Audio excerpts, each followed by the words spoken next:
Pemirsa, Danau Batur Kintamani Bangli memiliki potensi yang sangat besar di sektor perikanan. Apalagi budidaya ikan mujair sangat menguntungkan di danau terbesar di Bali tersebut. Namun, petani budidaya sewaktu-waktu dapat merugi akibat semburan belerang di Danau Batur. Mengurangi risiko tersebut, pengembangan budidaya ikan di danau bisa juga dilakukan di darat dengan teknologi bioflok. Dengan mengikuti teknis Kepala Dinas PKP Pertanian Ketahanan Pangan dan Perikanan Kabupaten Bangli, Imade Alit Parwato mengatakan, mengantisipasi semburan belerang dapat dilakukan dengan penambahan oksigen. Selain itu, pendampingan pemerintah sangat diperlukan. Produksi ikan di Danau Batur dengan jaring kantung apung menurut statistik mencapai 2.000 ton per tahun. Di sisi lain, perhatian pemerintah sangat diperlukan terkait adanya penelitian bahwa semburan belerang menjadi penyebab terjadi pencemaran air di Danau Batur. Untuk menekan pencemaran, pihaknya mengupayakan penataan dan budidaya ikan ke darat dengan bioflok.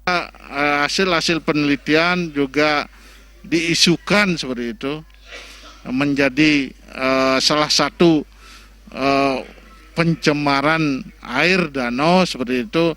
Kita tentunya membatasi sehingga tidak lama lah, misalnya tahapan-tahapan budidaya yang dilakukan oleh petani sendiri, tentunya kita sudah atur penataan kembali. Untuk mengurangi dampak daripada pencemaran danau, kita sudah berupaya, satu seperti tadi penataan, kedua budidaya kita arahkan ke darat dengan bioflok pemeliharaan ikan, semula di danau menjadi di darat seperti ini.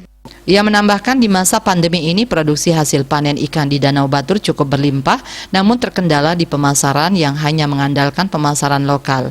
Guna kembali menormalkan perekonomian dan menekan laju penyebaran COVID-19, masyarakat diharapkan tetap mentaati protokol kesehatan Prokes 6M, pola hidup sehat bebas COVID-19, yakni memakai masker, menjaga jarak, mencuci tangan, mengurangi bepergian, meningkatkan imun tubuh, dan mentaati aturan-aturan pencegahan COVID-19. Indrawan, Bali TV.